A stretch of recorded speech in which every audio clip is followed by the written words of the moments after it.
Hello, everyone. Welcome back to episode 5 of our Coordinator Climb series here on Football Coach College Dynasty. Where last we left off, we finished the 2025 season 10-3 with Louisiana Tech. We went 8-1 in the conference. Unfortunately, did not make the Conference USA title game because we lost to the one team we couldn't afford to lose to, and then lost in the bowl game to Mississippi State. And this is something we talked about last episode, where toward the end of the season and about the Liberty game is where our offense really started to struggle. We had more turnovers than we ever did before. We beat Middle Tennessee 9-7 and then lose to Western Kentucky, thus denying us entry into the title game. And then we lose to Mississippi State 24-20 after our offense only scores 3 points the entire second half. But it is a new season and a new day as we have gone through the transfer portal, and there is no easy way to say this. We have the worst recruiting class in the country. Now that everyone has digested this information, let me explain. For those who do not know, when you are a coordinator, you don't have a role in recruiting. All I can do is change the priority order of the offensive players, as I'm an offensive coordinator. So if we have a high potential running back who's like 23rd on the list, I can bump him all the way up to 1 on the offensive coordinator list. But if my coach values the defensive prospects more, he could be number 7 overall. And as we documented last season, that's exactly what was happening. The problem with having, let me find my head coach here. Is there even an easy way to find him? Aha. The problem with having a defensive minded head coach who's solid at recruiting is he's going to prioritize those defensive players more than the offensive players because, in theory, he knows them better. The end result of that, though, is you miss out on a lot of offensive players because I can move them in the priority order however much I can, but that's not going to make a difference. The transfer portal happened. I decided not to show it because it was the most boring thing in the world. There was only 10 players that we even had that we were like less than 5,000 points able to get. It was grim. And so at the end of the day, on signing day, on the offense, we got one single solitary player, and it was the running back, Jeffrey Winston, transfer from ULM, where he did not play. He was at North Texas, didn't play. ULM didn't play. He has made about $420,000. Not a bad gig if you can get it. He, I think, is a solid backup running back. My fear is he's not going to develop great because of his C minus potential, but you never know. His ball security of an 84 is fine. He's not particularly quick. He's not strong at all. So that will be something to look into. All the other signings were defensive players, defensive linemen. Caesar Newkirk is a C plus potential, okay tackling, a little worse strength. That's a very mess signing, I think. Bailey Hairston, I think, can become a decent corner, but the problem is his speed is a 69 and he has F potential. So, yeah. And then on the second page, we signed literally 0 of the players we were going for, including those who watched the last couple episodes, some wide receivers that I've been trying to get the whole time, like wide receiver Joe Wolf, Speed Demon. He goes to Kennesaw State. Wide receiver Braden Bonds, very good ball skills as a recruit. He goes to Army. And we missed out on those players by 600, 700 points. So, yeah. Suffice to say, if you look at our recruiting class, our best player without question is the player that I fought to get and moved up top every single week. Wide receiver Marcus Miller. His ball skills aren't great, but he has 87 speed as a recruit, A plus potential. He's going to be great. I'm going to be honest. I'm going to play him as a true freshman because A, he might transfer after redshirting, and that's a problem. But B, if I'm only going to be with this team for another year or two, I want to get Marcus Miller on the field. Other good gets for our offense, Isaiah Crawford, depending on how he develops, he might see the field. I would like the ball carrier vision and the speed to improve a little bit more before I put him out there as, say, like a fourth running back.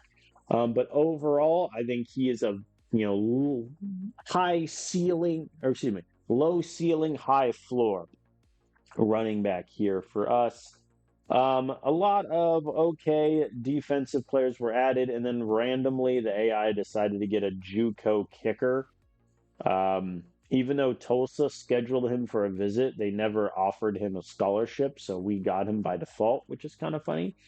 But that brings us to the recruiting rankings for each program. There are 136 teams in the database. We are 135. Now, the reason I called ours the worst compared to Central Michigan is I think we have a worse class than Central Michigan. We have 2 more 3 stars, 7 less 4, 1 star, and we only signed 3 transfer players as opposed to Central Michigan's 6. I would rather have Central Michigan's class than ours, just on getting 3 more transfer guys in the door alone. And if I go here to look at Central Michigan's transfers, a couple of them would do well in the MAC. Everett Johnson, solid pass blocker. Robert McGee, 88 zone coverage in the MAC. Not to mention some high potential defensive players and a QB that, had he been on our priority order, would have gone all the way to the top in Julio Lemus. So, in my opinion, we have the worst recruiting class in the country. Central Michigan's is better than ours. We only signed 15 players. That is the lowest number I've ever seen. I don't think it's me doing anything wrong because I'm not the person adding players to the target list. I'm not the person picking like what pitch to give to which player. I'm just moving the priority order.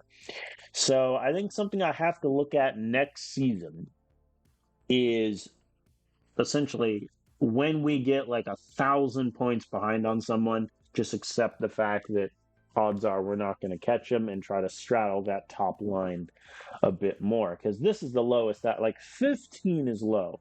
Usually I'm somewhere in the low 20s before transfers, so that is where it is. We have gone up a prestige. You love to see it.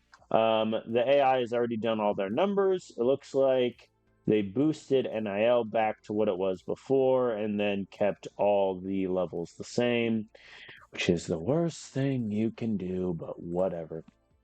In terms of financial money, we satisfied all 3 of our donor goals, which was huge. We got $3.5 million from scheduling OSU. We lost $2 million for whatever reason the AI scheduled Charlotte, so it's a $1.5 million net, which isn't too bad for scheduling. Booster updates. We had 3 silver before. Any chance we get a gold 10-win season? Back-to-back bowl appearances. Oh, we have a diamond. 80 years old, by God. He's going in for one last hurrah.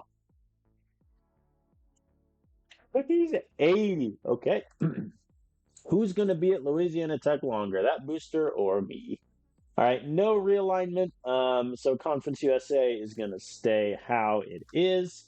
For those unfamiliar with this database, just a quick scroll through. We are in a division with Western Kentucky, UTEP, Middle Tennessee, Sam Houston State, New Mexico State, and Missouri State. Definitely the easier, I would say, of the 2 divisions. Realistically, it should be us and Western Kentucky competing for that top spot. All right, schedule. Obviously, I can't touch this. It looks like week one, we are going to ULM for the opener. That's a winnable game. Week six, home against West Virginia. That is a solid opponent. That's definitely better than us, obviously, and will be good for recruiting visits. And then week 10, it looks like we're finishing up the Charlotte one at them. So that'll be good. In terms of out of conference opponents, it's definitely easier than last year, just by nature of having no Ohio State bearing down on us in week one. So we should, I think, be flirting with 9, 10 wins again if all goes according to plan. And then obviously the biggest game of the season is going to be that finale against Western Kentucky. So let us now advance the week. For anyone curious on the settings, this is what I have it to. I disable battle rubber banding, which is if you were, say, like 2,000 points behind on a recruit, you discover them and put like your best pitch in, you would get a bonus.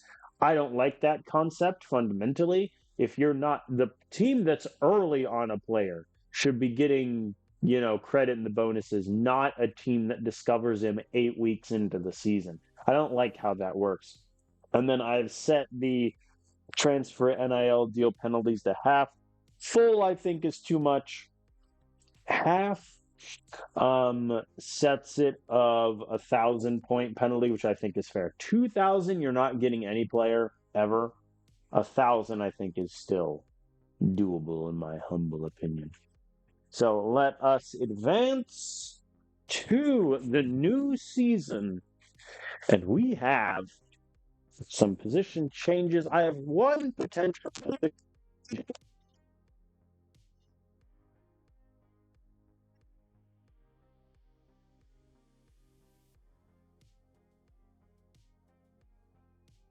Here's something.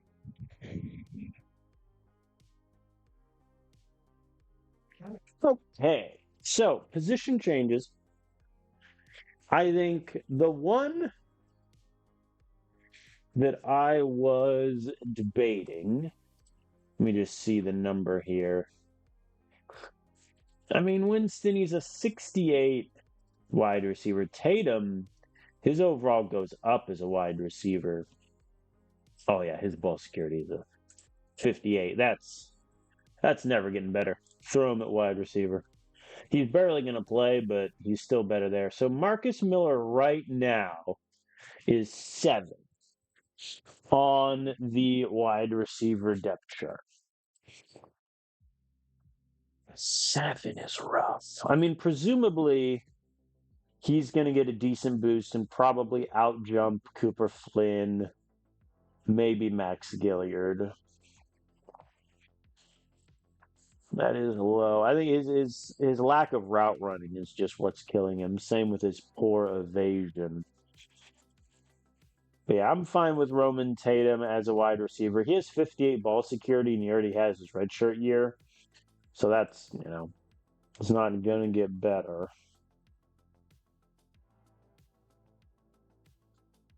I look at O-line really quick.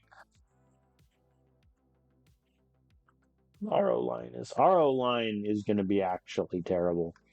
Like, the AI did not address that at all. And of our top 7 O linemen this season, 6 of them are going to graduate. So, yeah, we're going to have to replace like an entire 8 O line group, which is going to be rough. We have 3 kickers now because of this stupid Juco guy that the AI grabbed. But, we'll allow that.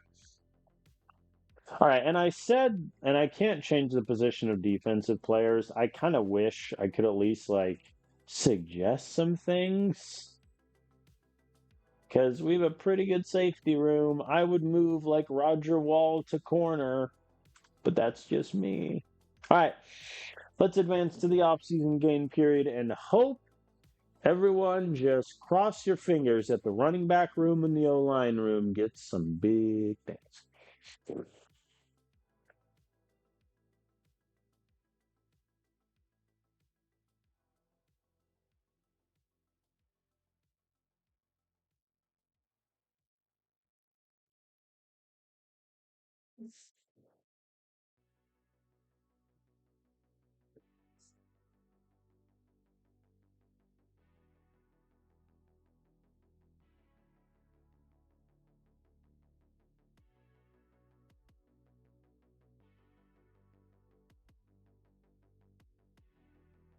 Really is like clockwork. That this advanced week and the advanced week for the transfers is the one that takes the longest.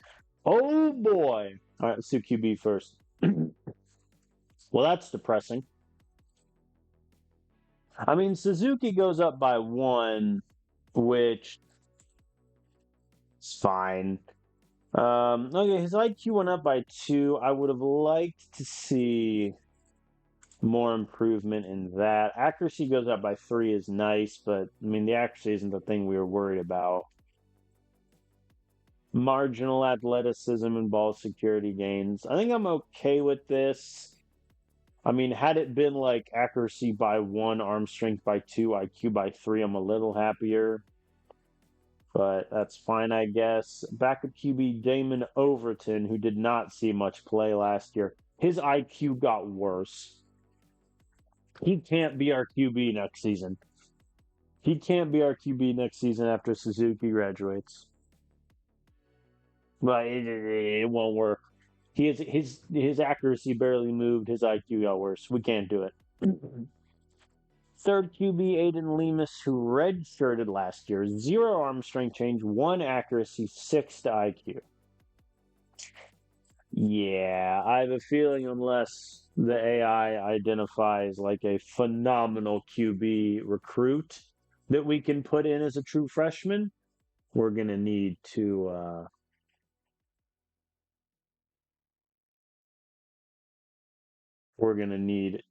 get a QB in the transfer portal. All right, took a running backs.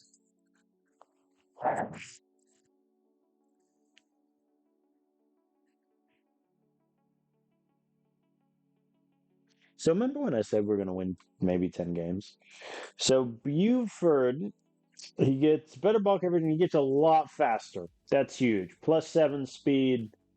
We're in business, I think.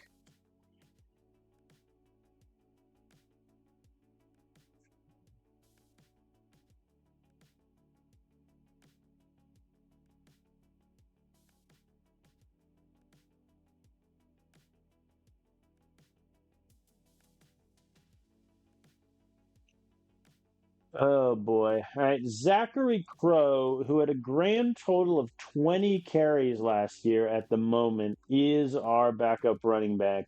His ball security went up by one. His athleticism, no changes at all. Lord help me.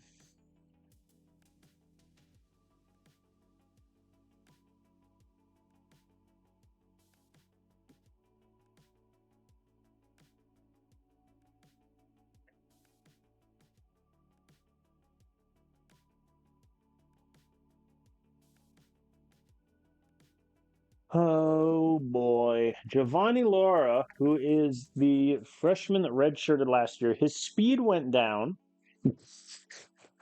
Oh God, his speed went down by two. His ball security didn't move. Strength went up by eight. So he clearly hit the weight room and did zero cardio. Jeffrey Winston, who just transferred in, I mean, his ball security is an 88. Like, compared to Crow's, who's a 79, and Laura's, who's also a 79, he could be our running back too, which is terrifying. Isaiah Crawford, who just walked in the door, gotten barely any ball skills boost. He got a bit stronger, and his potential went up. Okay, so he's definitely redshirt. Wide receiver. Well, Marcus Miller up by four. Okay, his potential got worse, but that's fine. It's down to an A. Harmon. Oh God, he's even quicker. Unguardable. Judah Fuller gets no boost on paper. I don't know how, because he got a six to ball security. His route running went down. Speed went up only by one. He also did get injured and miss a decent portion of last season. Ed Woodward, not to be confused with the Manchester United man, his speed got worse. His evasion improved. Catching went up by a bit. All right, I think Woodward who didn't have like the best, I would say, season last time. I mean, he had 540 yards, only one touchdown. I think he could be primed for a really big role. Talon Gooden, his potential got worse, but catching by five, little bit of athleticism gains. He was a much sure catcher, 75% catching rate. So yeah, I think honestly, Marcus Miller, who does get plus five to catching, or excuse me, four catching, five route running. I think he's going to be our wide receiver five as a true freshman. I think I would rather just play him now and get him that playing time rather than sit him on a red shirt and risk him wanting to transfer. Gilliard, I think, just doesn't have the catching. I mean, his catching got worse. His speed got worse, for God's sakes. So I don't really want to count on him too much. Cooper Flynn got decent boost to catching. His route running is so bad. Theodore Schwartz, the recruit. Always good to see a -1 catching as a wide receiver recruit. Yep. I have a feeling he's just going to have to get by on his athleticism. And then Roman Tatum, who we redshirted and then moved to wide receiver. Gets pretty good athleticism boost, +3 catching. Okay. I think a mixed bag overall. I would have liked, I think Judah Fuller getting 0 hurts. And I would have liked to see one of Woodward, Gooden, Gilliard get a bigger boost, but that is what it is. Tight end, not great games, but we also didn't really use tight ends last year. I mean, Carlos Nelson was targeted 30 times. He had 22 catches, 260 yards. Like, our offense doesn't really use tight ends. His catching got better. His blocking got worse, which isn't nothing. A little bit more athletic, decently stronger, too. Allie Grace, the senior, is just, okay, his blocking got a lot better, actually. But I still think Nelson is ahead of him in the pecking order. Simon Houston barely got anything. Simon Houston is going to complete. He's going to graduate while having like 3 career games. Xander Cohen, we redshirted him, and all we got for it was +6 to speed. Okay. All right. Everyone, whatever luck you believe in, lucky charm, religious affiliation, we must manifest it now. We need so much green on this offensive line page. Okay, okay. I see good things before I scroll down. Okay. Overall, not too shabby. I think a +6 and a +7. We love to see it. Very good. Asher Thacker gets 9 to strength, 6 to run block, only 2 to pass block, but he also only allowed 1 sack last year, so I'm not that worried. Trenton Holland, he lost 2 run blocking, but he got 2 strength, +3 pass block. He was one of our worst O-linemen last year in terms of pancake to sack ratio. He did also get injured twice, to be fair. Graydon Flowers going up by 7 is huge. None of that was the. Suzuki is going to have to run for his life. +9 strength, 7 run block, though ain't bad. Yeah, I think Flowers definitely going to have a bigger role. Brock Murray, oh my God. Pass block up by 1. Oh no. Oh boy. Leonard Dotson, his run block got worse, but you know what? His pass block is up to a 69. We are in so much trouble on the offensive line. Gideon Fan, let's go with Fan, +8 strength, only 1s to blocking. God. Yeah, Gideon barely played last year. He had no stats. And he could be our 5th He could be like a starting line potentially. Isaiah Browning's pass block got worse. Bruno Nichols barely. Ooh, recruit Manuel Henson. His potential goes up from a C plus to a B minus. He gets +5 pass block. That could be something in a few years. But yeah, this is terrible. I mean, I think I have to go with 7 O linemen is going to be the number. Because I don't want to go in save I did off stream. I had 6 O linemen one year for a max school, and I think I had 5 O lineman injuries in a year. I don't really want to do that. So I think it's probably just going to be these top 7. Oh boy. Could be a long year. Kicker! Damian Betts gets better at punting, which is good. That is his role. I think, though, Alejandro Jardín is going to be our kicker. Skylar Nichols, the JUCO, he's going to redshirt, obviously. D-line boosts? Oh, of course. They get all the 5s. Sure. Whatever. Linebacker? Oh, God. We're doomed. Oh, no. Gee, if only you'd moved Roger Wall to corner.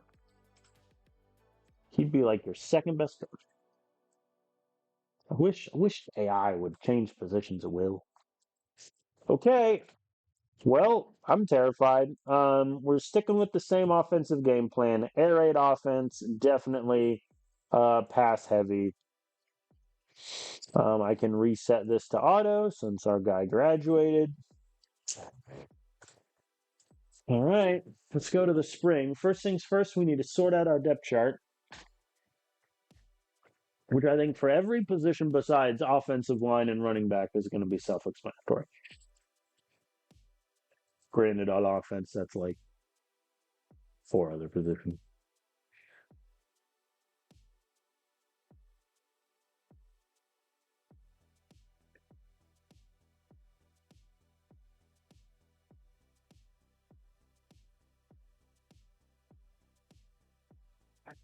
Okay, depth chart. Here we go. So quarterback, it's self-explanatory. Suzuki is the 1, Overton's the 2, and then Aiden Lemus is going to be our break class in case of emergency. Hand the ball off. QB. Running back, I think this gets tricky. Crawford, obviously red shirts. Buford's our number 1. I have half a mind to have Winston in the rotation. I think Giovanni Laura really shouldn't play because he's not as strong and he's slower than Crow. And his ball skills are essentially the exact same. So I think Winston is our 3rd over Giovanni. Do I want Winston over Crow?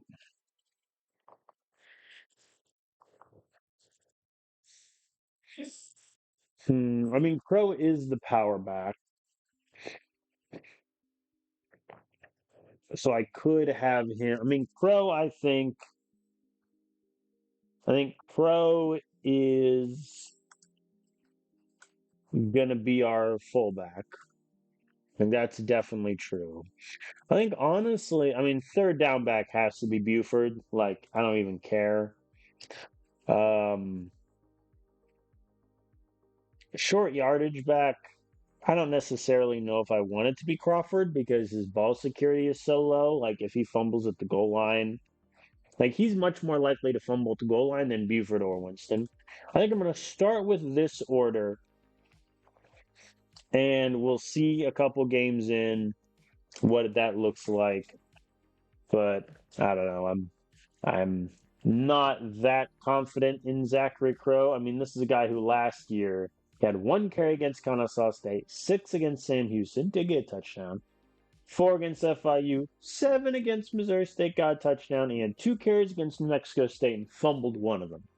So he doesn't exactly have the most experience, but I think that's where we're starting at running back. Wide receiver. Schwartz will redshirt, obviously. And I think if we're doing six wide receivers, Harmon is obviously one. Um, I think Ed Woodward might usurp Judah Fuller, but Judah Fuller, I maintained, would have made all conference had he not gotten injured last season. I think was a very good player for us. But right now, I mean, all Fuller has on Woodward is route running. Like Woodward is quicker, more evasive, stronger, better catching. Yeah, Woodward's two.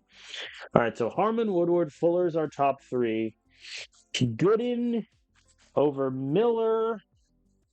Yeah, I mean Gooden, much better route runner, much better catcher, more evasive. So Marcus Miller, the true freshman, he's going to be our wide receiver five. I think that's where we're at. For six, I mean, it's either Flynn or Gilliard.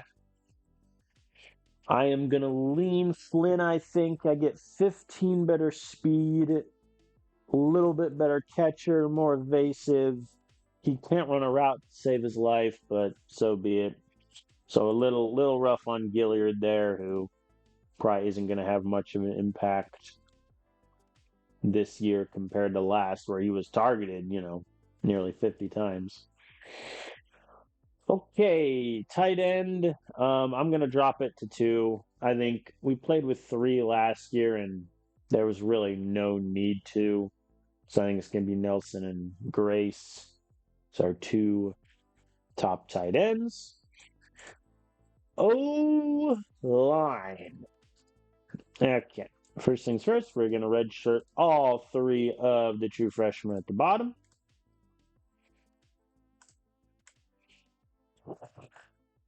Now, this is where things are going to get actually hideous. I think Thacker is our number one.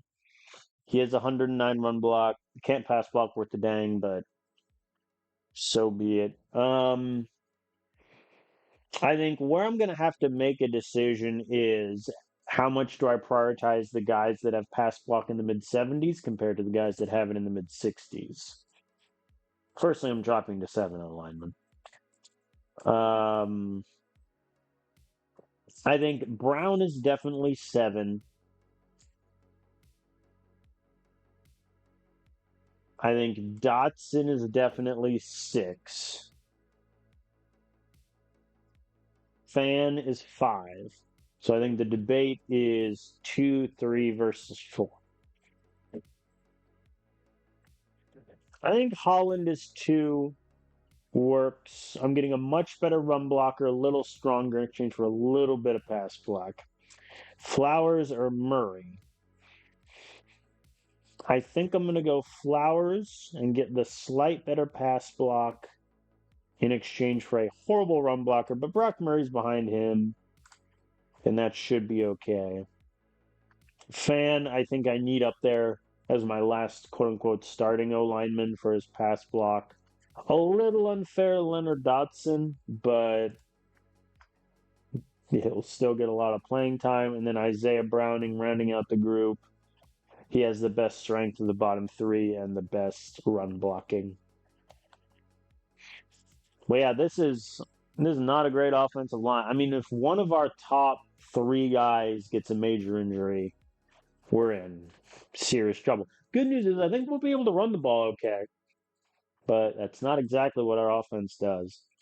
Skylar Nichols is going to redshirt. Hardeen is going to be our kicker for a second straight year. Last year he was 23 of 25. We attempted no long kicks with him, to be fair. And he was perfect on extra points. So I think keeping him in there as our starting kicker makes sense. And then the AI decides the punter. I assume they will give it to Betts. Yeah, they have. So Betts is going to be our punter, which I think is the correct decision. Last year on punts, we didn't punt the ball nearly as much as the AI did before, but still about 40 yards an average punt, which is generally my cutoff. Return man is going to be Harmon. He was our return man.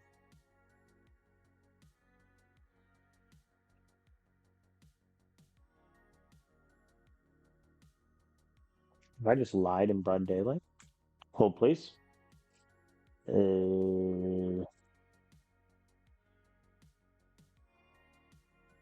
Whoops.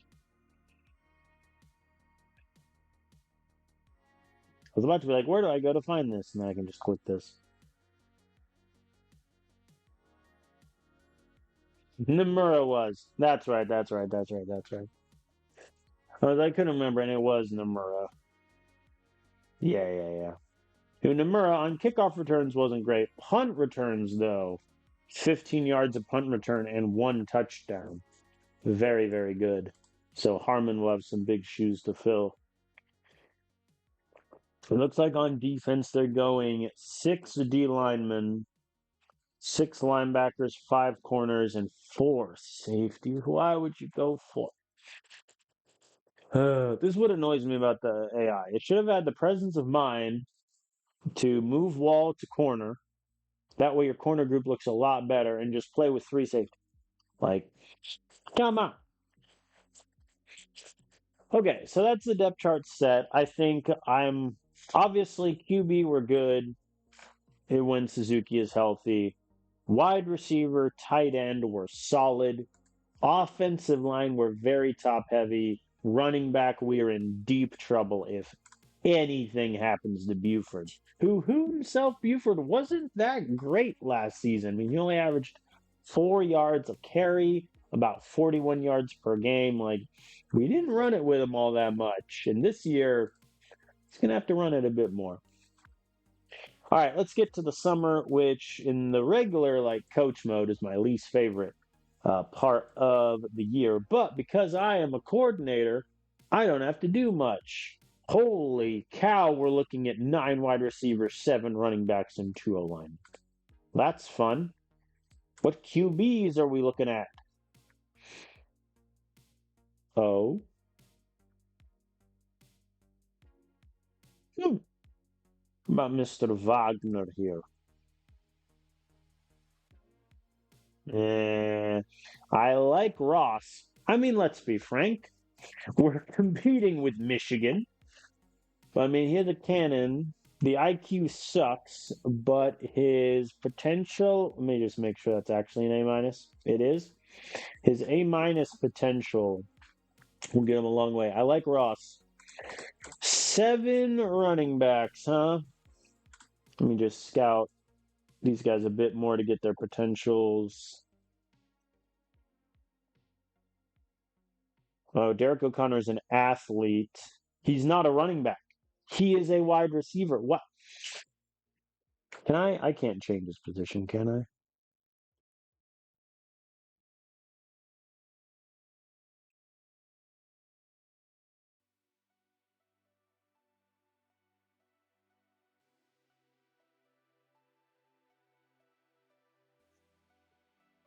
Nope. Okay, so this guy's a wide receiver. His ball skills for running back are F plus. His catching's a 69. His route running is a 70. Derek O'Connor is a wide receiver, to be clear. Cade Alford doesn't look that bad, but his potential sucks. Garrett White just looks bad from athleticism standpoint. Ball skills, not too bad. Brady Vance, I'd like to see more of. Copy and paste that with Joseph Brown. Ooh, okay. The running back collection seems solid. Let's look at that wide receiver list now.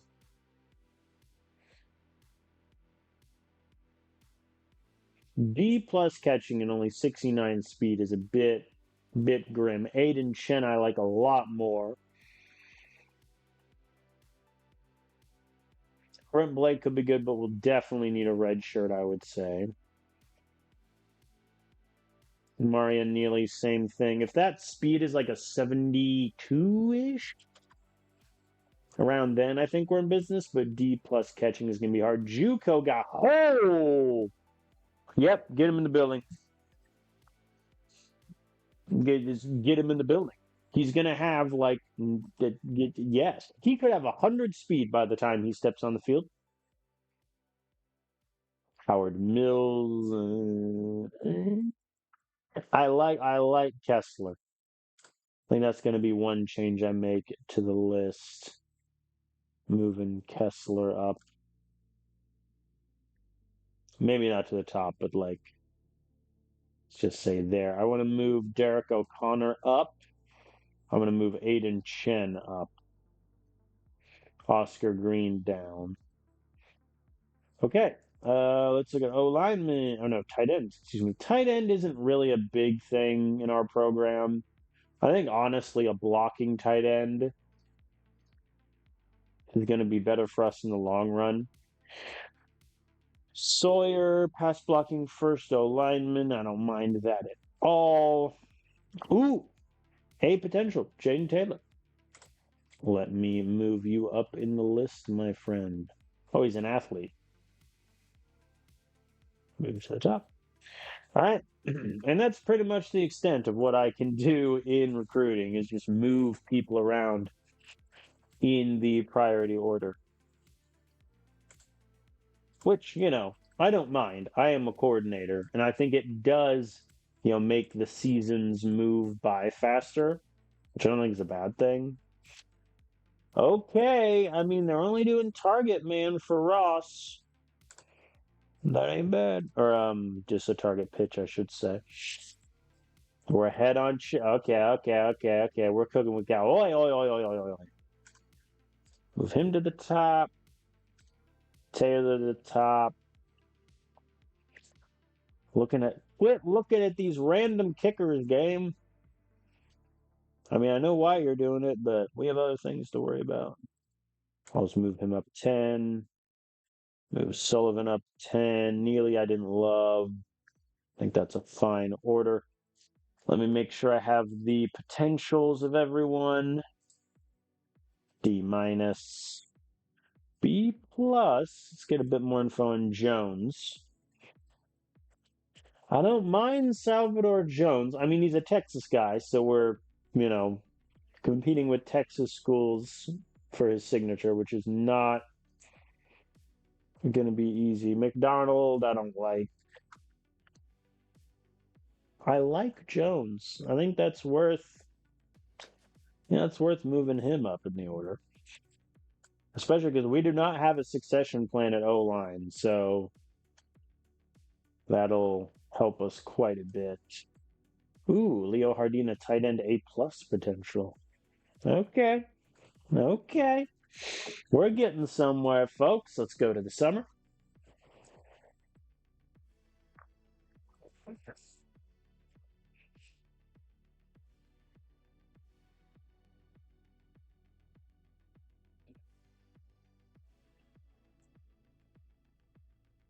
Okay. And I can schedule visits for some offensive recruits. I can't do it for all of them. I wish I could do it for all of them. Even though it might not be the most realistic thing in the world, I think it would just give you something else to do as a coordinator, which isn't the worst idea in the world, me personally, for this mode. Not that it can get boring, but there's not much I can do. All right, I'm gonna move him to the top just so he shows up there. Let me look at this. All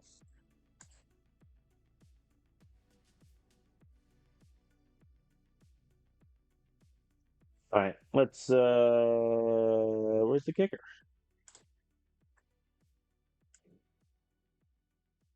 Oh, I'm still on the site. I'm still on the third page. Yeah, like I can move the offensive players up as much as I want, but evidently the AI has prioritized this 64 overall C potential linebacker. This 60 killing me. All right, let's scout Norwood. I mean, he's good. He's definitely gonna need a red shirt, but I'll leave him up there for this week.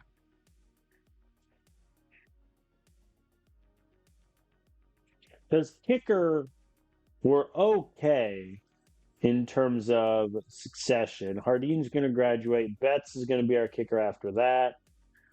Skylar Nichols can be our QB for our kicker for 1 year after that. So kicker, I think we're okay in terms of succession plan.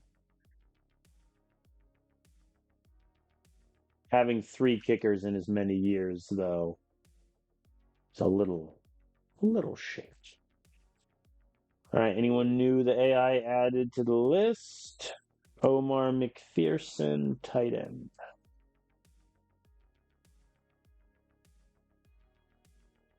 Well, his overall kept getting worse the more I scouted. That tells me all I need to know. All right, where are we at with Ross? I mean, well, Houston gave him a camp visit, but Michigan hasn't. That's not nothing. All right, let's get this about where I want. Chan. I think Blake is worth the chase. Hardeen, obviously, over Sawyer. And then where are my boys? Jaden Taylor. Kessler, who we're behind on now. Thanks, game. Salvador Jones. Shane Gillis, I think it'll be worth moving him up a bit. Same thing with Roberto Sullivan. I'm okay with that list. All right, let us advance through the summer and get to our preseason expectation. I assume the AD will want us to win 6 games. It's a higher number than I thought. Quit, Jonathan, Mr. Powell, Poach. Quit making. What an insane goal.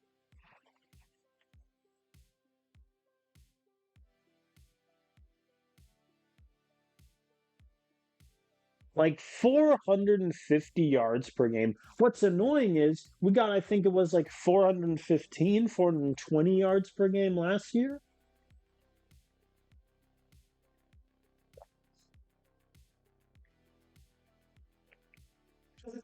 But I'm sorry, like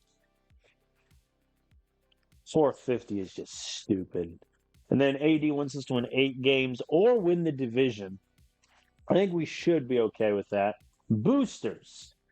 18 or fewer total turnovers will hit that easy. Sack the QB 19 times. I have nothing to do with that. Pass for 285 yards in at least 3 games. Beat Sam Houston State. I think Sam Houston State will beat really easily. 18 or fewer turnovers will hit pretty easily. Pass for 285 yards in at least 3 games.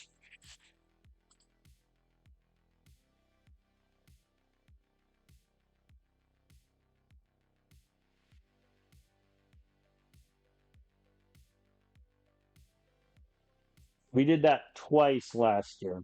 We did it once against FIU. We did it a second time against Western Kentucky, and that was when I had to throw the ball nearly 60 times. That's going to be a tough one.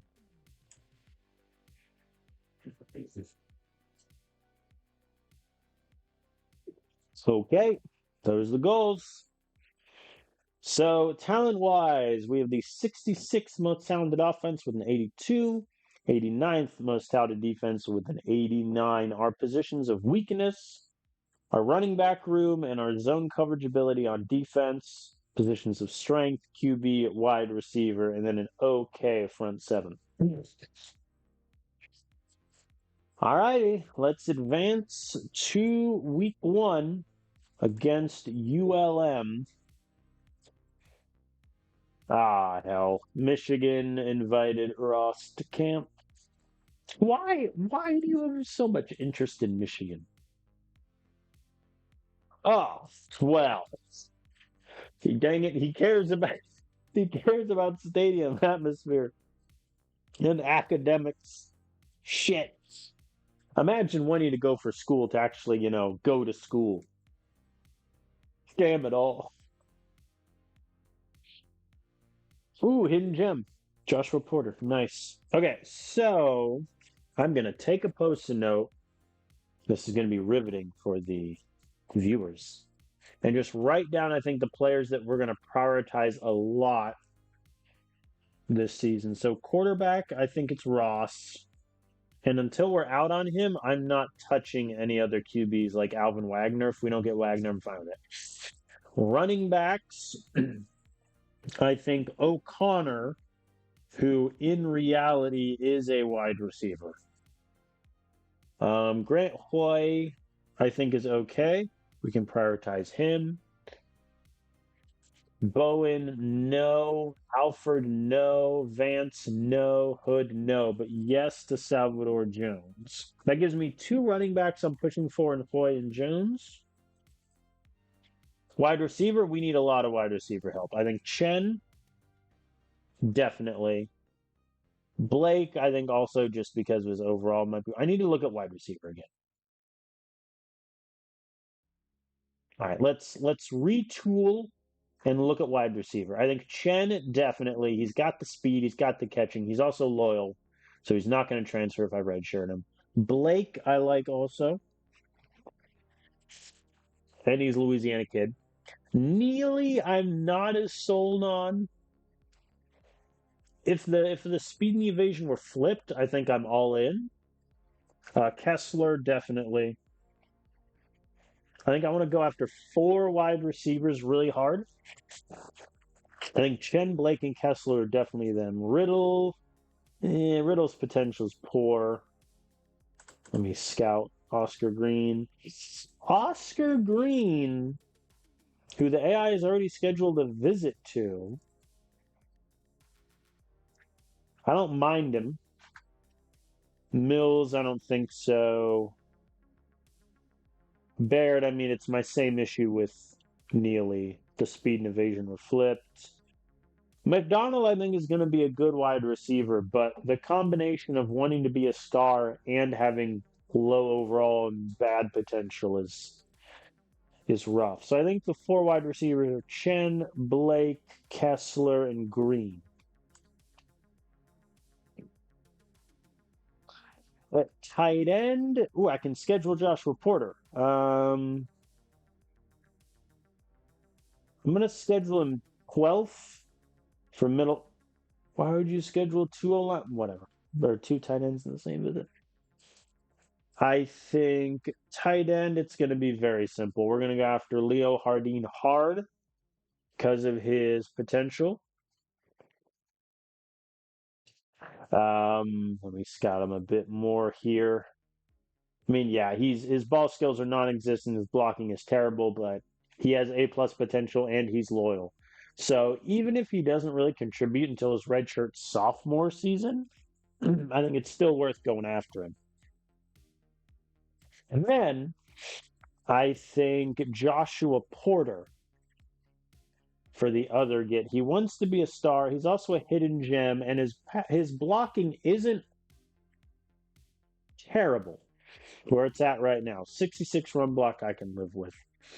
So I think that's the skill player list. QB is Ross. Running back is Hoy and Jones. And then O'Connor, we're going to move to wide receiver. Wide receiver, O'Connor, sure, technically. Chen, Blake, Kessler, Green. Tight end, Hardin, and Porter. I think that's a pretty good list. We're heavy on wide receiver, but obviously I doubt we're going to get all the wide receivers we're looking at. O-line. Okay. 68 tackling for Jaden Taylor, by the way. O-line, I think Taylor, A potential. I mean, that'll get you a long way. Sawyer is a 4-star. He's got good strength, good pass block, so I think that is definitely a yes. Scales. I don't love it. I don't even know if I like it. Stanton, the exact same. Taylor, we've written down Sullivan. Sullivan! I mean, B potential ain't bad. He's already got 70 strength.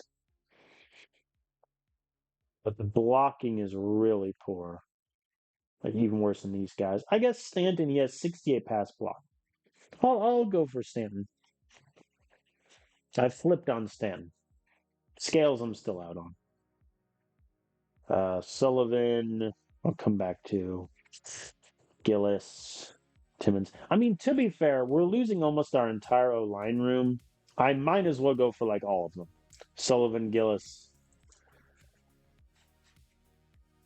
Sullivan, Gillis. I'm gonna go Gillis and Stark. So that's the six. So Timmons we're out on. His potential is bad. He's not a great blocker. And then Scales I'm out on.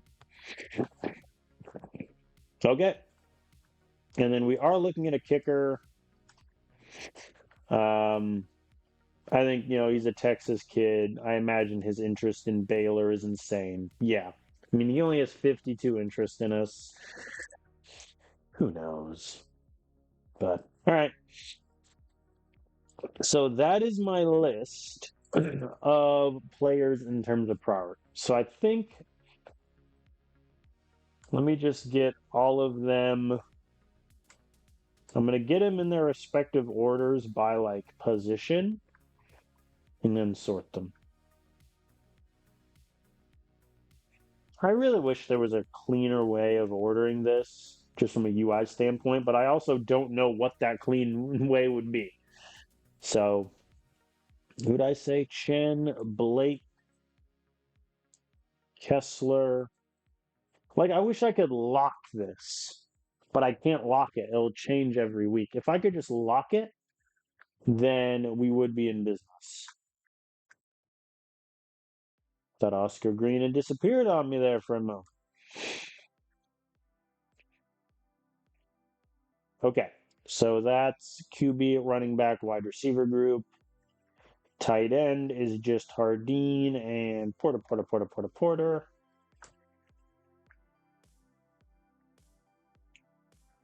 Whoops. And then just every O lineman under the sun. Sawyer, Taylor, Stanton. Yeah, what sucks is a lot of these guys are only going to get target player because I also have to factor in, obviously, the defensive players that would be here as well.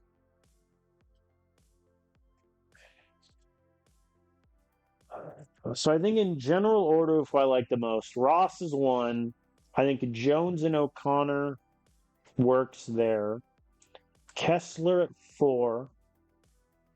Chen 5. And then a bunch of O linemen. So Taylor, I think probably Sawyer, Sullivan. Then like Brett Blake, Hardeen, Hoy, Green, rest the O-line. I think that's my order. I think that is my unofficial order. So that's my top 10, provided nothing else, changes. And then rounding that out. Okay. So now every week, provided that all, works out okay, I can just move those guys to their respective spots and we'll be in business. All right. So now we can get to the actual games of football, which is what people are here for, he says, nearly an hour into the video. It's fine. All right, so we're going after ULM today. Last season they went 6-5, lost in a bowl game. This year, though, looks like they have a better offense and defense in terms of talent, so good for them. Looking at their roster, not great in zone, good front seven, though. They have a very good wide receiver room, just like us. Nice. Good for them. Huzzah, etc., etc. So I think our focus in practice is going to be quick passing just way more often than not, especially with how bad our O-line room is in terms of pass blocking. We may not have the time to throw the ball deep. We're favored by 4. That's surprising. They have one player visiting, Daniel McGee, who they are trying to make into a running back, despite the fact he has F- ball security. Okay, no complaints there. So last year we beat ULM 34-17. Anything particularly crazy happened this game? We threw Suzuki had a pretty good game. Three of our runners had touchdowns. Fuller at 100 yards. All right. Let's rock and roll. I think if we can get out to a 1-0 start, I like it. Obviously. I don't think anyone likes getting off to an 0-1 start. Not the best kickoff return in the world. I think we're going to open, though, with a deep shot, as is our want. It goes incomplete. Fair enough. I think I'm going to, just with how bad our running back room is, I think Suzuki as a runner might be part of the cards more than last season. Buford goes backwards, but Carlos Nelson gets us the first. Let's go. We love to see it. Plus out the middle slants, incomplete. I am not going to do a play action on 3rd and 5. Something tells me they won't bite. There we go. Double unders. Connor Flynn with the conversion. Zachary Crow getting us a first down. Okay. 3rd and 4. I am going to pass. I think we'll do a simple hitches.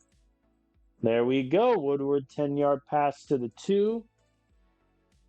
Jeffrey Winston gets one single solitary yard. And Suzuki runs it in off the QB power. The lead is ours. And a nice 8.5-minute drive to get us started. And the defense stops him at midfield. Very good, comrades. We do have the ball at our own 6, so I think we're going to run it a little bit here just to get out of the shadow of our own end zone. There we go. Judah Fuller 8 yards for the conversion. Suzuki scrambles. Yeah, I have a feeling a lot of the deep passes, Suzuki's just going to have to scramble himself out of the way. Winston 11-yard carry. That'll do. 2-yard carry, then 1-yard carry will do slightly less. There we go. Marcus Miller, the true freshman, with his first reception of his career. 8-yard gain. Very good. See if we can get him with the QB run again. We do. 9 yards. Get him with the play action. Hey, Woodward 12 yards to the 2. Jeffrey Winston runs it in. Look at this drive. Just slow and steady wins the race. 18 plays, 94 yards, 10 minutes, 52 seconds. And an interception, and Zachary Crow runs it in for a touchdown. 21-0. Who got the pick? It was Aaron Wilcox, the senior corner. Good on you, sir. Uh-oh. ULM is driving. They're going to come away with points here. And they get a touchdown, and they burn quite a lot of clock also. I think we'll go up tempo just to see what we can do here. We'll start with the bubble screen. Didn't really work. There we go. We get the 8 yards. Let it fly. Nah. All right. Nothing doing there. We'll punt it away. See, I've talked about this in this series before, but I would like to see the AI be a bit smarter here and call the timeout, because then we have a chance to return the punt for a touchdown.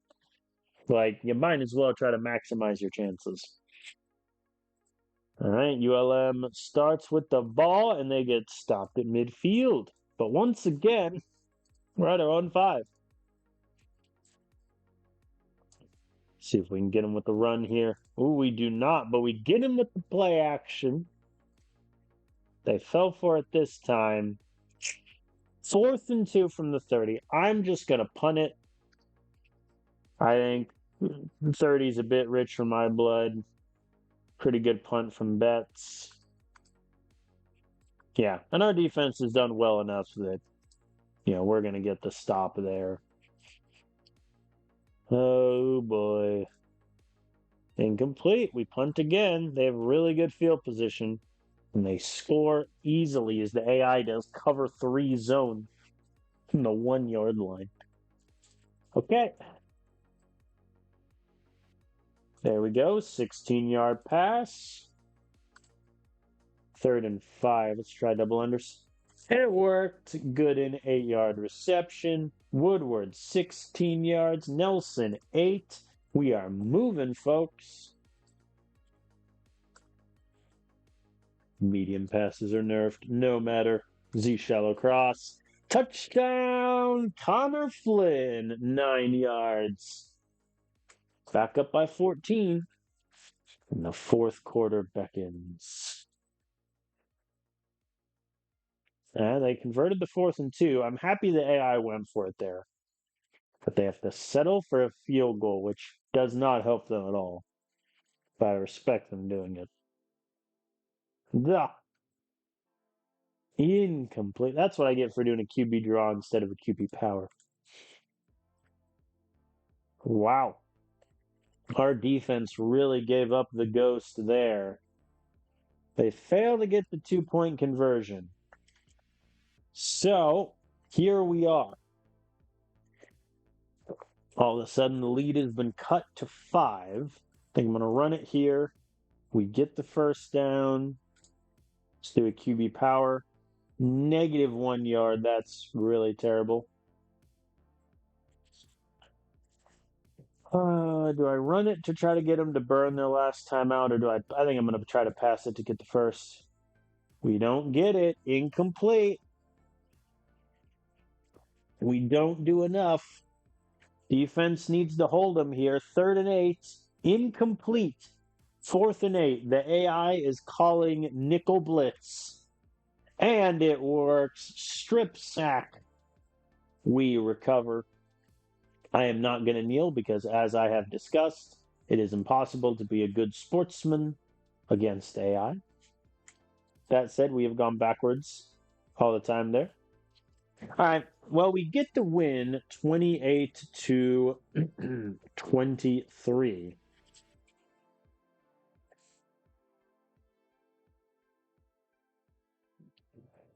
We will take. We will like. We kind of, I think we had a chance to put it away there in the stretch of the 3rd quarter where it was they punted, we punted, they punted, we punted, they got a touchdown. We responded with a touchdown, which was huge, but then our offense did not do much of anything after that.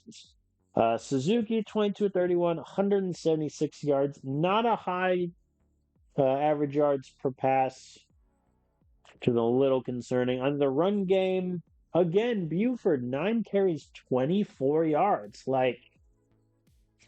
There's something about it where Buford just can't run consistently with us. Crow, I think, did well. He got the touchdown. Suzuki got the touchdown also, which I'll take and like. Miller was only targeted once. So, yeah, I think that's something to keep an eye on. And then, credit to our defense. They forced 2 turnovers, including one on the last drive of the game. Offensive line kept Suzuki upright. Never sacked. So that's big. That is a big win.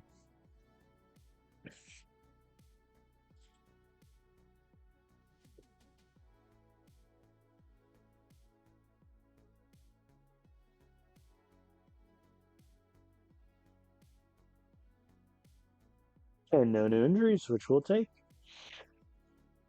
Oh, boy. And now I have to do this every time. It really is annoying that it resets. I get why it resets because where you're at in the race changes and the players change and all that. But like, man, I wish it didn't reset. Okay, what is even a quick way for me to do this?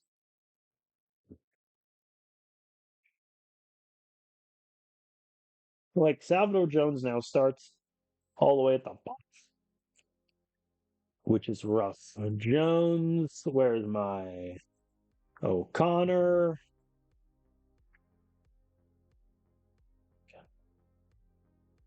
Kessler. Us being 900 points behind on Jones isn't great when we were 482 behind last week. So that's definitely something to keep an eye on. Chen under Kessler. Where's Taylor? Sawyer is where he is. Sullivan. Sullivan.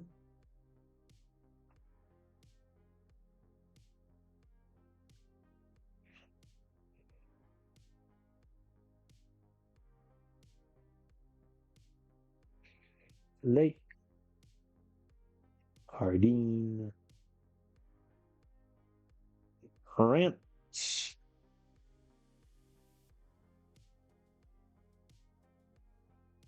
Oscar Green's where he is. Joshua. Yeah, we're already 1,000 points behind on the kicker. There's no point.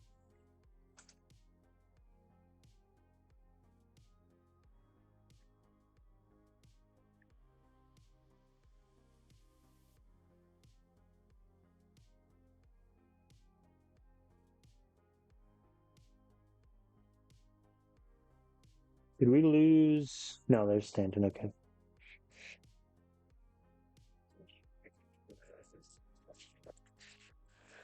Excuse me. Stanton.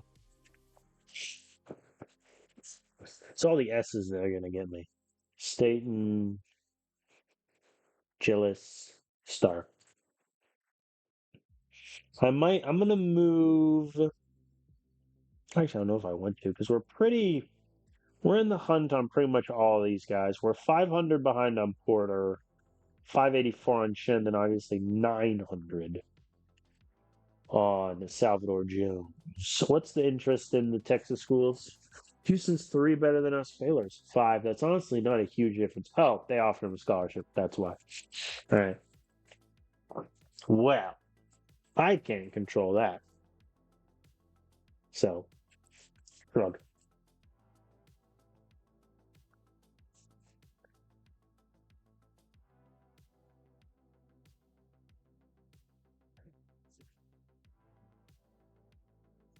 Okay. So, week 2, UMass. They lost their opening game to Troy 23-11,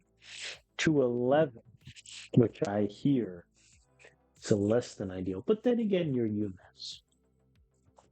I think one of the fun things I enjoyed about playing in the college football 25, the EA game, was being UMass, and I could schedule like each opponent for every week instead of just being able to schedule the out of conference ones.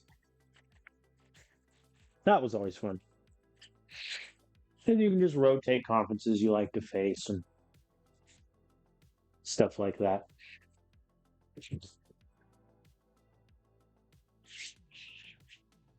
I'm tinkering with some OBS stuff.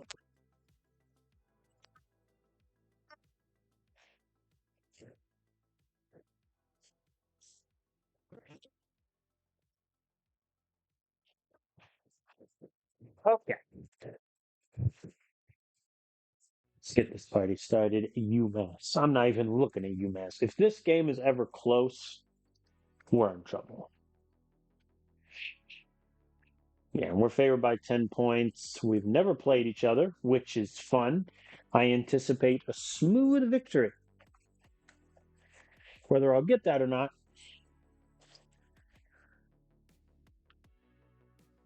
remains to be seen.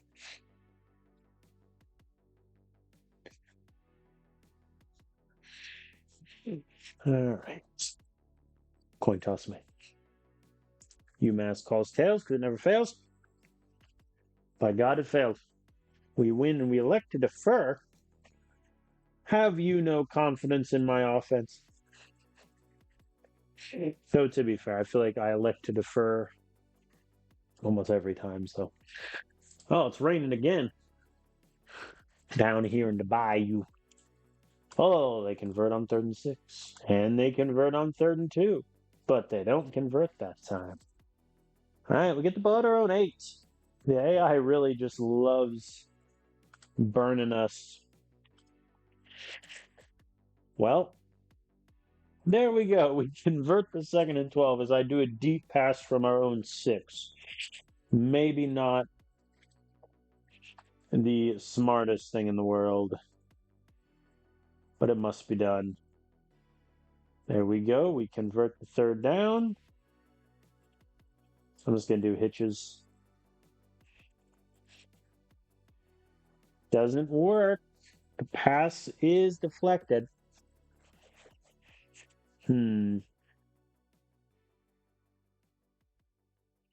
What do I want to do? I think I'm going to punt.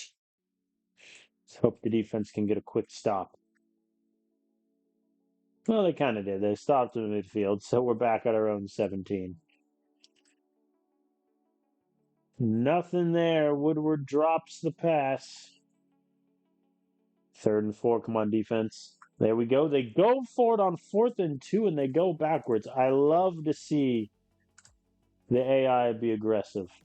I love that. Suzuki, 18-yard rush on the scramble. Ed Woodward redeems himself, catching the curl route for a touchdown. There we go. There we go. Up by 7. Defense is looking good so far. They get a 3 and out. I think we're going to run the ball a bit here and just torch this clock. There we go. We convert the 3rd and 5. Very good, lads. Well, at least he threw it to Marcus Miller this time. Wow, nothing there. I am going to be a little conservative here and kick the field goal. My argument being, it's fairly early in the game. I would rather go up by 2 scores than risk it staying a 1-point game. And it's a fumble by UMass. We recover. That'll play. Yeah, we have a chance to go up big here. And Jeffrey Winston goes backwards. Negative 2-yard rush.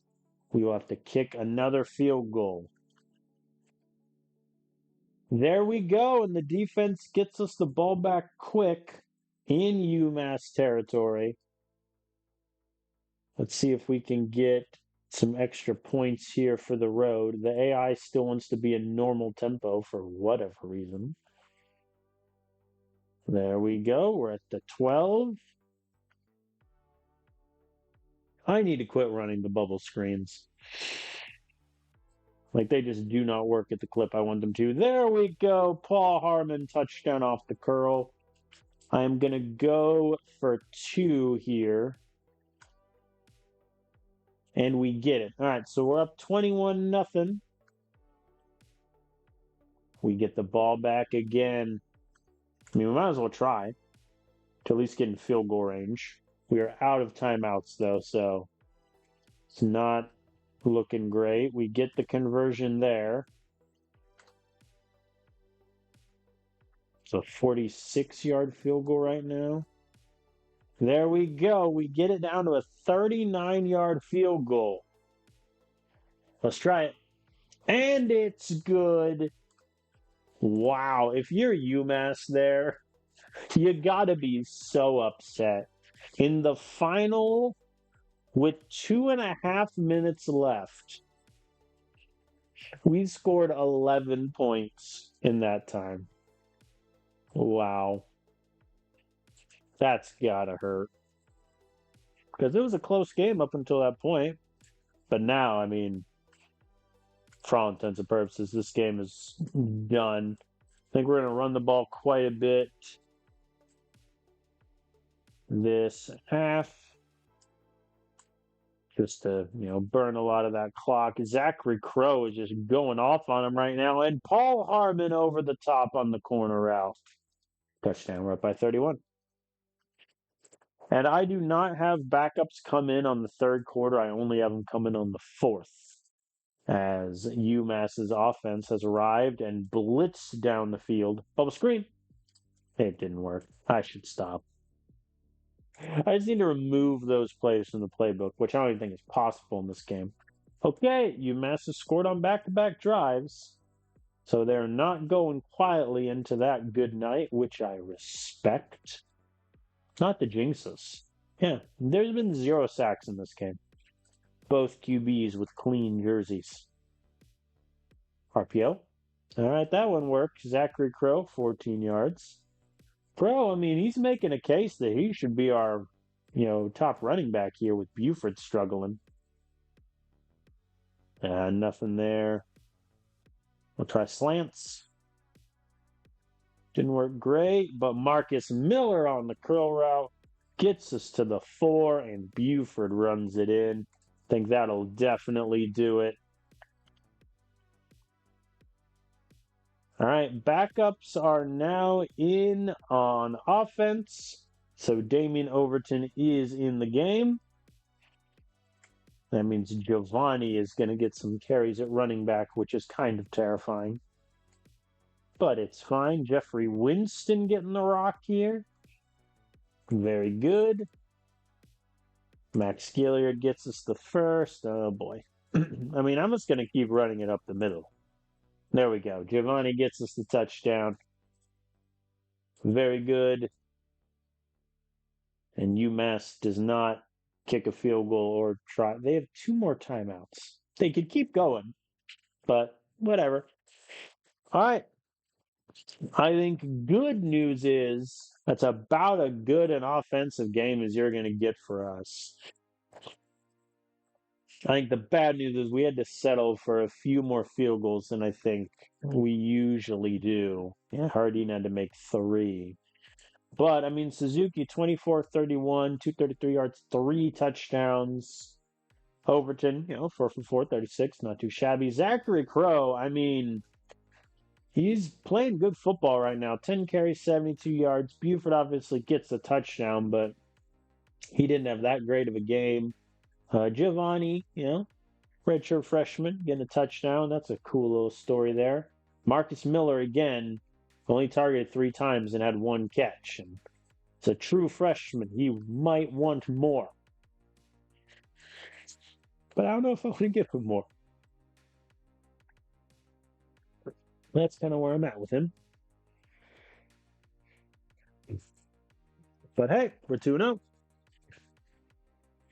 We're 2-0. Offense is looking good. Oh, no. Ed Woodward is out 6 weeks with a major body injury. I mean, my rule with major injuries is I just move you right to an active because I don't want to risk that getting a lot worse. Man, that's rough. That's rough for the senior.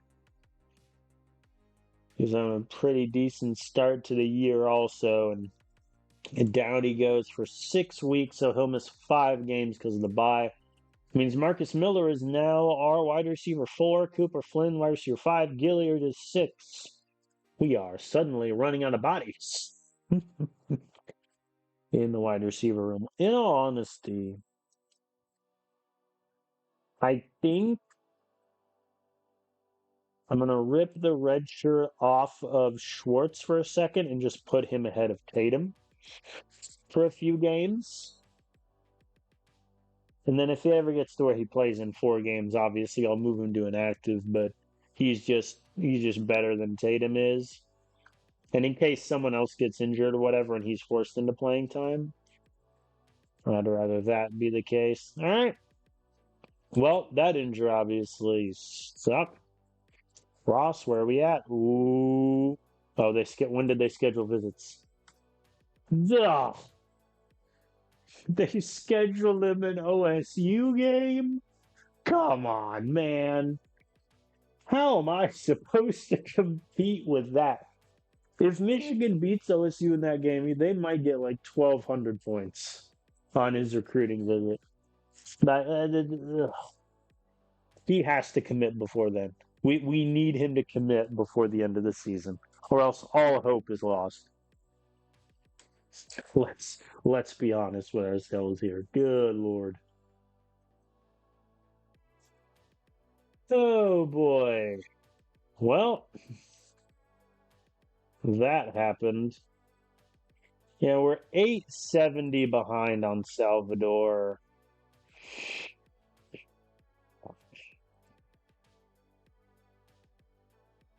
Oh, I can schedule. Why did it say I couldn't earlier? Oh, once I change the priority order, it locks it in to where I can't schedule anyone anymore. I see. All right, let me schedule the running backs here. Um, and the tight ends. So Jones, I want to schedule first because I don't really care about the others. Where's Jones? So he can't come to the West Virginia game. That's fine. I think I'll have him come to the Jacksonville State game. Hayden Hood, you can come to the UTEP game. Cole McDonald, you can come to the West Virginia game. I saw two more. Drake Flowers, Jacksonville State. I think that's it. Nope, one more. Brady Vance. Middle Tennessee. Let's start building that game out a little bit. This random corner, is he good?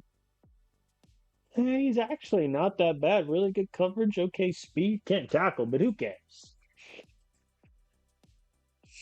Ain't that bad. All right, let's get this taken care of. So I think it's still worth it to try for Salvador Jones, but we're pretty thin. That means we need to get Grant Hoy then. So I think Hoy just temporarily I'll move up to like 3 this week for a risk of not getting Jones. Derek O'Connor, we're ahead on, which is good. Kessler, we're still behind on, which is less good. Chen. I really wish there was a way to like, even if not lock it, but save it as a preset so that I can just come back to it with a click of a button. Because I'm essentially moving the same players to where they always were with like, little minute changes. It's not exactly the most riveting thing to be doing. Uh-oh. Did we lose Brett Blake? Oh, no. He's up there at 10. I didn't see him and I was like, what has the AI done? All right, so Grant Hoy, I'm bumping up temporarily. So Oscar Green is fine. Joshua Porter, we're 670 behind on him. I might move him up. I think Portal I'll move up to. Actually, I lied. Hardin, I'm going to move up to 8. Porter can be 10. Blake can move up to 9. So Stark at 13 is fine. I need Stanton and Gillis.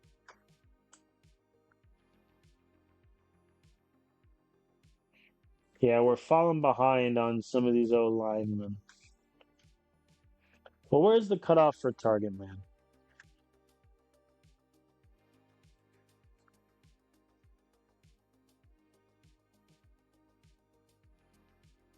Blake. So realistically, yeah, like I should only have a top 10 because Blake is the 9th offensive player on my list, but he's 17th because of the defenders. So really, every week, just to save myself. Oh, Timmons. Yeah, West Virginia. Um, to save myself time, I should only scout or only change the top 10 names in the priority order. because those are the only 10 that are actually getting something. And even then, Blake and Porter aren't. They're only getting target men.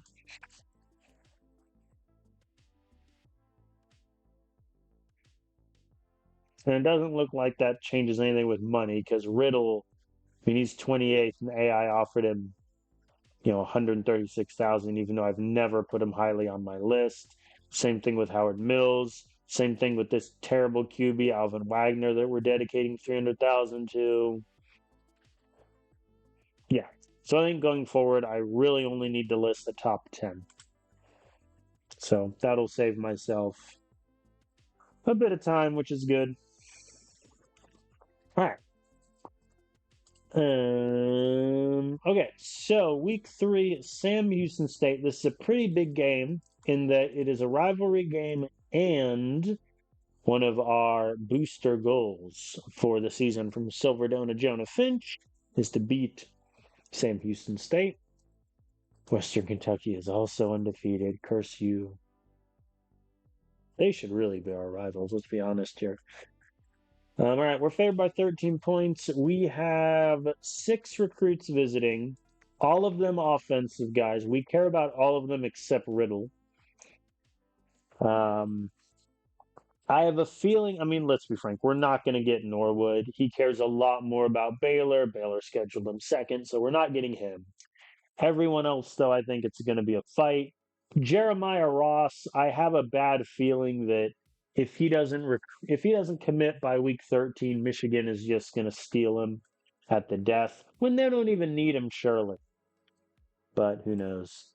Last year in the Sim, we beat Sam Houston State 56-3. So I am not foreseeing this to be a close game by any stretch of the imagination. The AI likes to receive this game when they deferred last time, as one does. Marcus Miller drops a pass. Very good. There we go. He redeemed himself by catching the slant. We're in business. Marcus Miller again, 15 yards. Look at the true freshman stepping up due to an injury. The play action bubble worked. We're in business, people. There we go. I want to keep calling him Cooper Flynn. But Connor Flynn gets us to the 7. Carlos Nelson gets us to the 3. And Jeffrey Winston runs it in for a touchdown. Defense gets a stop. Very good. RPO bubble screen. It doesn't work. Man, he's targeting Marcus Miller a lot. Another forced fumble from the defense.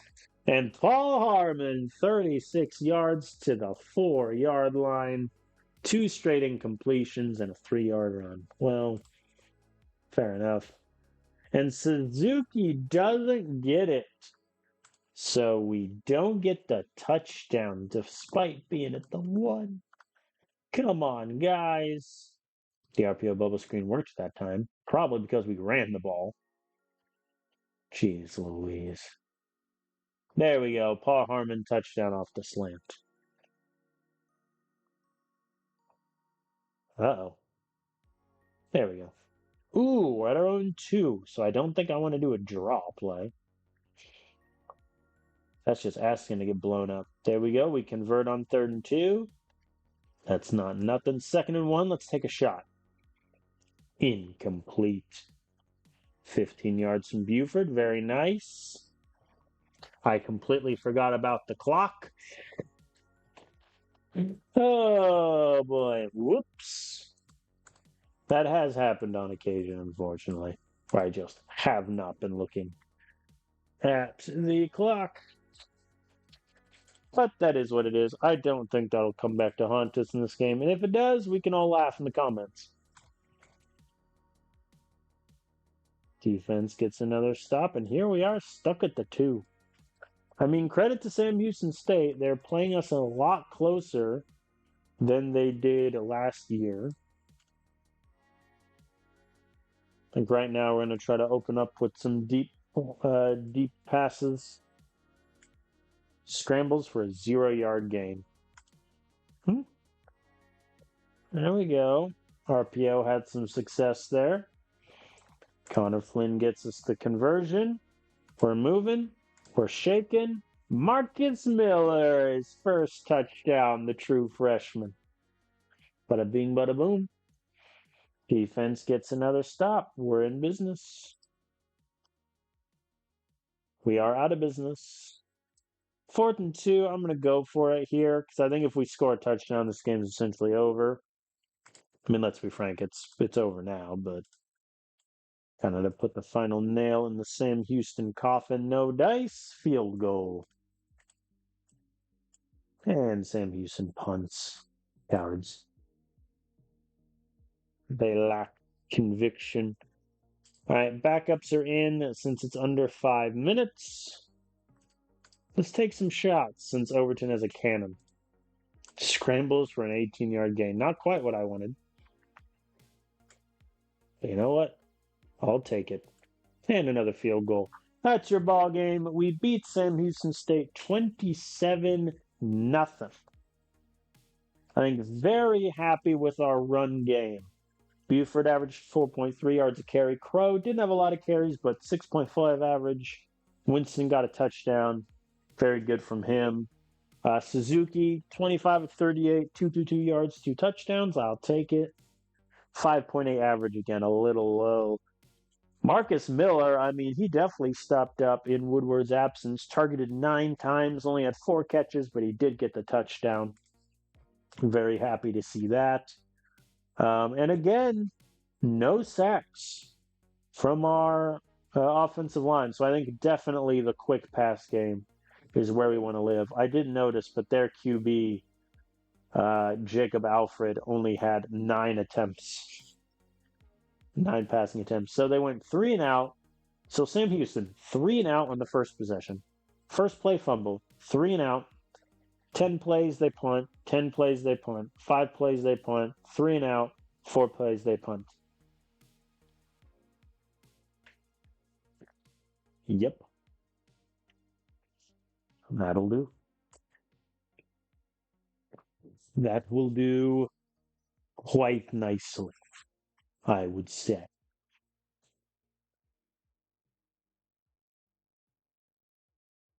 Now I'm just hoping for no more injuries. No injuries, we're cool. All right, let's look at the recruiting visits. Oh my God. All right, 475 ain't bad. We're 13 ahead of me. Has Michigan offered money? We're paying how much? Also, why does that say target player when I moved Jeremiah Ross all the way to the top? Visual glitch? Let's go for visual glitch. 2 point. I mean, don't get me wrong. I like the kid. He has a cannon. His accuracy is going to be fine because of his potential, but like his IQ is a 57 and he's not really a scrambler. So that's I mean, okay. 2.7, huh?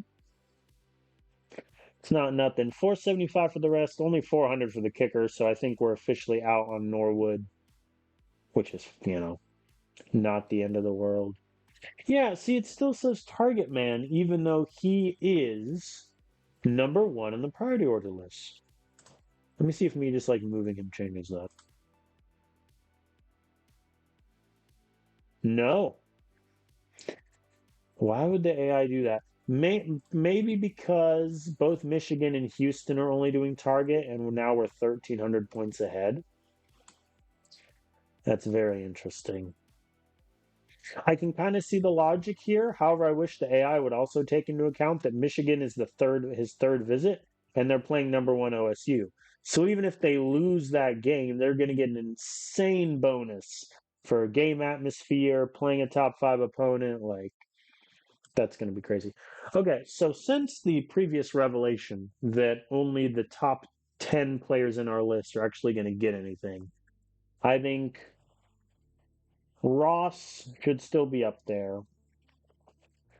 Where is Salvador Jones? Salvador Jones, I think it's still worth going after him. in my humble opinion. Ooh, we're looking at a different kicker now, who now we're 1,500. Quit looking at these kickers. I'll move him to the top really quick just so I can scout him.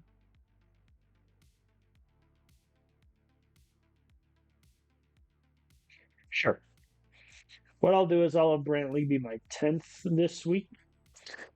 Okay, so Jones is the new number one because the AI is just going to do target man for Ross anyway.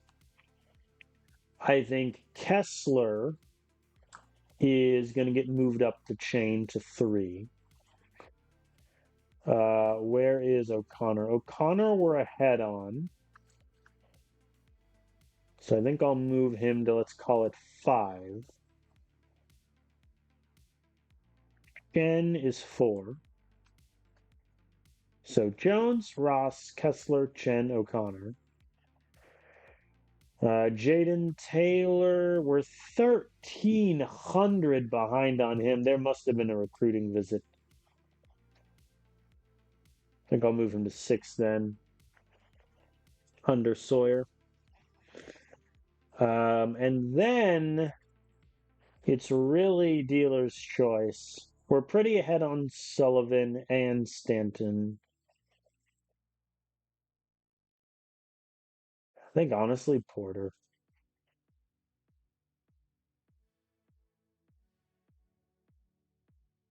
Because Hardin we're 500 ahead of.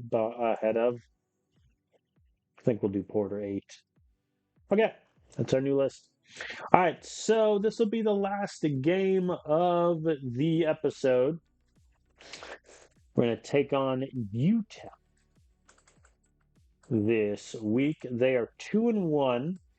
They lost out of conference to Southern Miss, but they beat Kennesaw State and pounded Missouri State. Very good, very good. They still have Brandon Blount, or Blunt, I should say. We're favored to win by 7 points. We have 5 recruits visiting, 3 O-linemen that we're just trying to see if we can get. Shane Gillis, it's not looking great. All right, last year we beat UTEP 24-3, so here's hoping for similar here. I'm just going to skip the coin toss. I think we won it and elect to receive. All right, I think we are going to see today if that good run game we had last week can be consistent this week. Very good. We're already into UTEP territory. The fullback run gets us there. Why would I do 4 verts? You silly game. Though to be fair, maybe I should. Who knows? Oh, and Suzuki is sacked for the first time this season. Field goal is good all the same. I mean, to be fair, week 4, first sack. Can't complain. Oi! And a big touchdown pass there from UTEP off the slants. They have the lead. See if we can drive down the field systematically here. Okay, maybe less systematically than a 1-yard scramble. There we go, 10-yard scramble. Oh boy. No dice on 4th and 7 and or 3rd and 7 rather, and Hardin misses the field goal. His first miss of the season. Duh! The RPO didn't work. I'm going to keep trying it. It's the definition of insanity at this point. I accept that, but I'm going to keep trying. Going to be 3 yards there. There we go. Slot corner works. Very good. Carlos Nelson gets us another first down, and Paul Harmon off the hitch route gets us the touchdown. The lead is ours.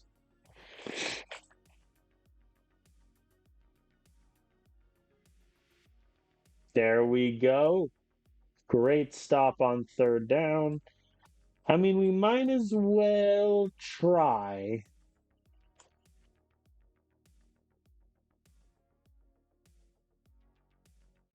Might as well try to get in field goal range here.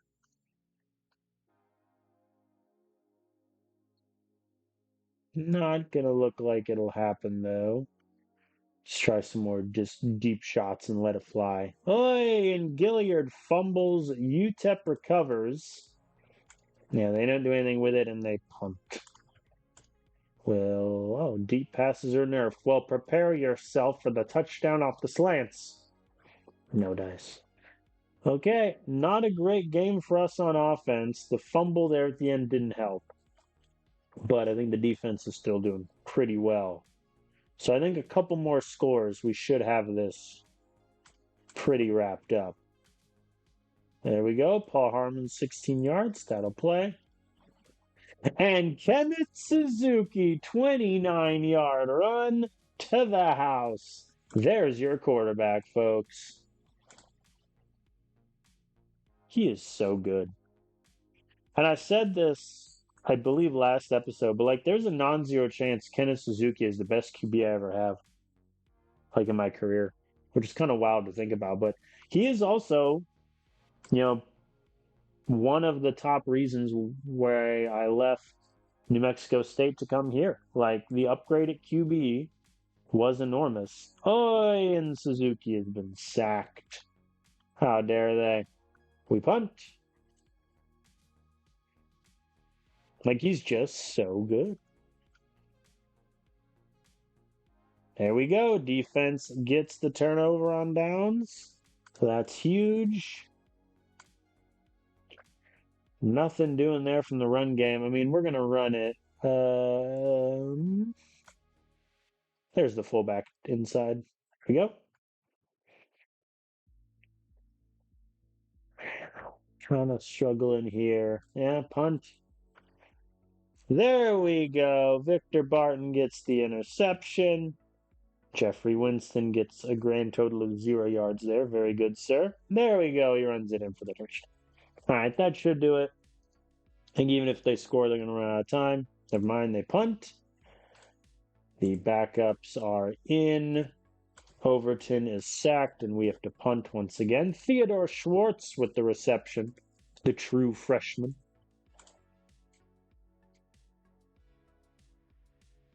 Wow.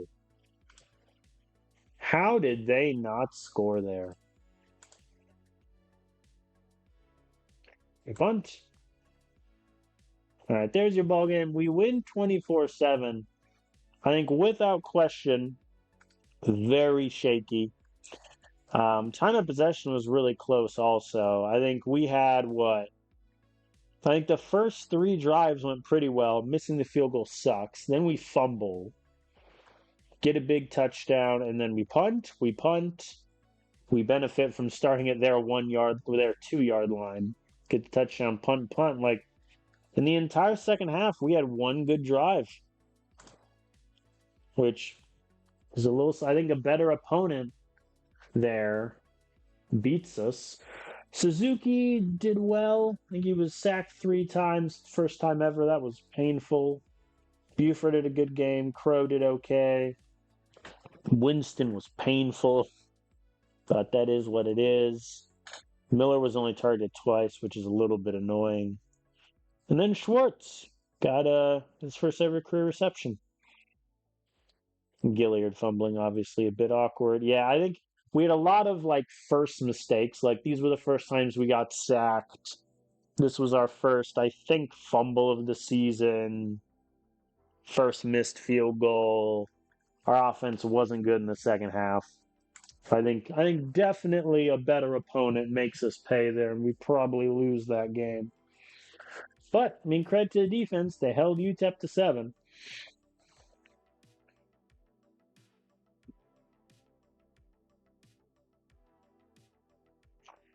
Ooh, and Gilliard is a minor head injury that will cause him to miss 2 games. Let me look at what yoink.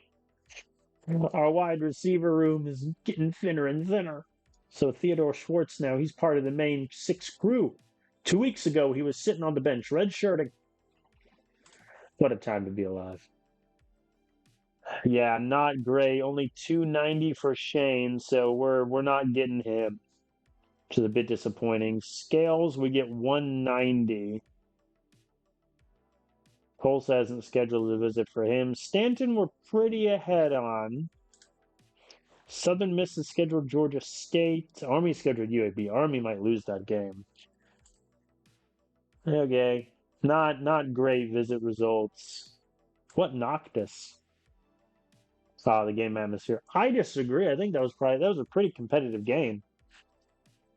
See, like defensive showdowns, as it were, in my humble opinion. All right, so let's take stock of the season really quick. We are 4-0. In terms of goals, we have to win 4 more games to hit the AD goal. We have to average 30 more yards per game in conference play to get his goal. Stupid. We beat Sam Houston State, so that's in the books. We have yet to pass for 285 yards in a single game. But we're not on pace to hit the sack number. Turnovers were obviously fine. Yeah, I think 2 injuries to wide receivers, that really hurts us. But, New Mexico State's 3-1. Good news is we'll have Woodward back after the bye. Look at New Mexico State. They beat Texas State in OT. Good on them. Who's their QB? Cooper McMillan, transfer from A&M. He has thrown 7 picks already. Fair enough. Dang, he's good. So I think overall, great start to the season. I think the UTEP win looked a little shaky, but other than that, I think we're in pretty good place here. Looks like West Virginia is not having a great start to their season, so that could be a very winnable game. Western Kentucky, our real rivals, though, are sitting at 4-0 also, so there's not a lot of room for error down the stretch. We'll see how things transpire. But I thank you all for watching. I know there's a bit of, I think, like a week break between episodes. Apologies for that. We'll try to get this in a more consistent basis going forward. But I thank you all for watching, and I will see you next time.